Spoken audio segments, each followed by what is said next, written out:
Dan Wallace is a professional dream psychologist and author. He's analysed over 100,000 dreams throughout his career and says it's probably a lot more now, and says exploring our dreams is the most powerful way to understand what we want out of life. That's him saying it. Or me doing him saying it, and how we can achieve it. And I'm going to be the last to wish you Happy New Year and ask you about my dream last night before we get to some calls, all right? How are you, all right? I'm great, Steve. How are you doing? I'm very good. Say hello to your friend Tim. Hey, Tim. Ian, hello, how are you? I'm fantastic, Tim. Good. Excellent. Oh, it's all good. So last night I'm dreaming that my brother and I are in a kind of a series of gardens or park or something like that, and we're looking for recording studios.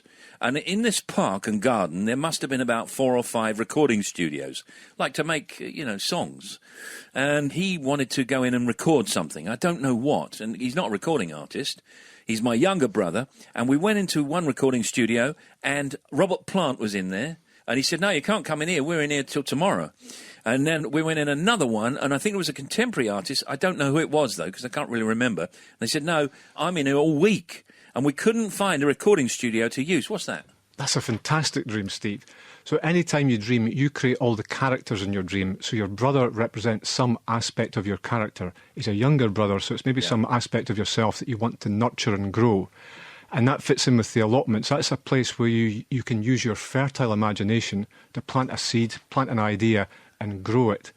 And as you're trying to grow these ideas, there's something getting in you. It's a bit frustrating. And it's very interesting. This is how dreams work with language, that you're in allotments and the guy who's stopping you from recording is Robert Plant. No, come on. Yes. So in that, there's something where you feel that you're not being allowed to use your really fertile imagination, and you're just looking for an opportunity to do something with that. Oh, my goodness. Oh, you see, you didn't realise that, did you? I did not realise that. What an interesting type that is. I think we can do some more here. Peter Hannon in Middlesbrough, how are you? Very well, thanks. Tell Ian your dream, he's listening. It's set in a local recommends club, Eston Institute. I was there, and Dolly Parton was on stage singing. Dolly Parton was? Yeah, she All right. was. And she finished the song, and then she asked anyone if they could sing, and she sort of spotted me for some reason, but I can't sing. Right. And she came over and she said, you can sing, can't you, Peter? But before I could answer her, she put the mic in front of me and sort of demanded that I sing 9 to 5. Did you know I it? had a go at it. You knew the song? Have you worked with her before? No, I've not worked with her before, no, but I knew a bit of the song, so I had a bash at it. Wow. And when I'd finished, I felt I'd done all right, but Dolly wasn't very impressed with it, and neither was anyone else. Well, she was quite nice, though, wasn't she? I mean, she didn't say you were terrible. When I'd finished singing, she just sort of looked at me and walked away. She didn't say anything. Really? It sounds like an X-Factor experience. Excuse me, can we find out what this means? We're all on tenterhooks here. This is not going to... I mean, surely you never had that dream forever. That can't be the 96th. No, it's not. Well, it's actually the 26th most common dream, having a celebrity encounter. So, Peter, this is an absolutely wonderful dream to create, and you create the dream and all the characters in it. And what Dolly symbolises for you, Peter, is a great pride that you've got in your abilities and talents. Now, you want to show off these abilities in your work life, because that's why you're in a working man's club. Right. And you're concerned about doing that because you might feel you have to be quite flamboyant and really proud with it, and that's why people are walking away from it. So the action from the dream, Peter, is just to proudly share your talents with the people around you instead of worrying what they might think. Right. Hey, not bad, eh? Very interesting. Dolly Parton. All right, thanks very much, and let us know if anything else happens. Brilliant. Thanks very much. Thanks, Peter. All right, here's Tim with the next email. I think it's from Tracy, yeah? It is. It's from Tracy Allison. She says, hi, Ian, Steve and team. I've got a rather puzzling dream which causes me to wake up feeling quite frustrated. In the dream, I'm in a bathroom getting ready to go somewhere. My family is waiting for me, but as I leave the room, there are dozens of lights, each with its own switch, and I've got to turn them all off individually. Each time I turn a light off, another is switched on. I still haven't managed to switch them all off before I wake up. I'd be really interested to hear what Ian thinks of this dream. So this sounds quite a frustrating dream, but it's all about Tracy making a big decision in waking life.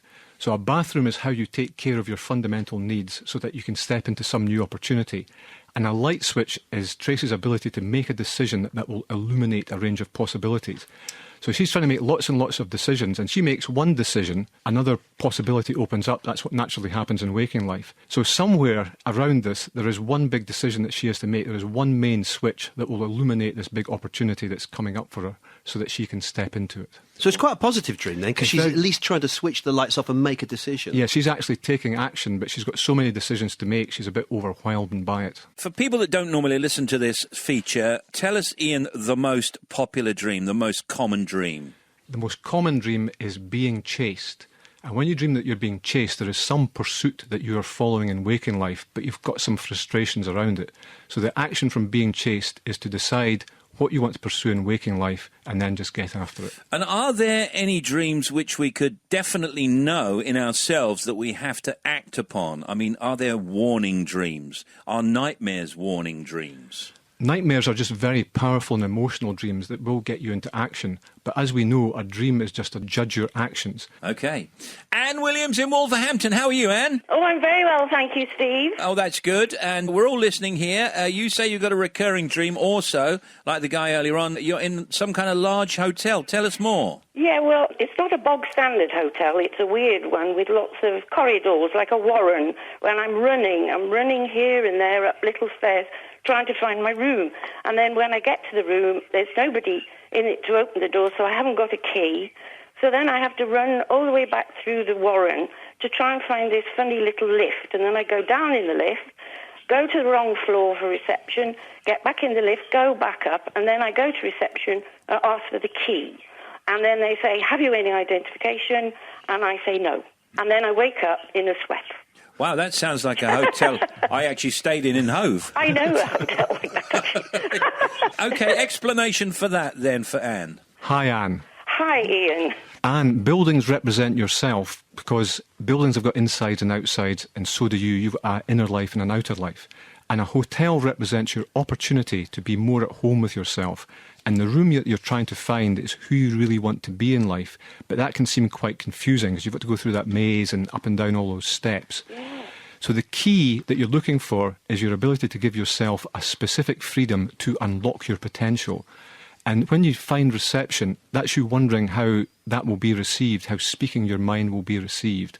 And your identity is who you really want to be, not how people expect you to be. So this dream, Anne, is all about showing up as the person that you want to be rather than trying to keep other people happy all the time. So what should Anne do in real life? Anything, or just let it go? Let it go. Let it go, let it go. And what you can do is just not be afraid to speak up. If there's something that you feel is really precious or dear to you, then just nurture it and defend it and speak up. I can't believe what you said about the hotel being the inside of me, because I think that's true. Wow. Right, so there you Yes, go. thank you, Ian. Well, thank you. Don't check out yet. Thanks very much. Bye. Ta-da, bye-bye. And here's Tim. This is from Chris Fletcher, says, hi Ian, I've got a recurring dream which is quite disturbing because I'm trying to poke someone's eyes out. I always wake up before I do it because I hate touching my own eyes, let alone anybody else's. It's never the same person. In fact, I don't know who it is exactly. Now, I've tried looking it up, says Chris, but I can't find any information anywhere on this type of dream. Please, can you help me? This sounds like a really scary and disturbing dream, but as we know, there's no such thing as a bad dream. They're just positive and healthy messages from ourselves. So in Chris's dream, his eyes symbolise his ability to see a bigger picture and stay focused on his own personal vision. Poking eyes out, that means he's concerned that other people will criticise his individual point of view. They'll always be trying to get their point across and maybe poking fun at him. So the message from this dream that Chris is sending himself is to speak up and get his point of view across and be bold and brave in doing that. Ian Wallace, the professional dream psychologist, thank you very much for coming in and doing that. We'll see you in a few weeks' time. And finally and lastly, forever and a day, you're the last person we're going to say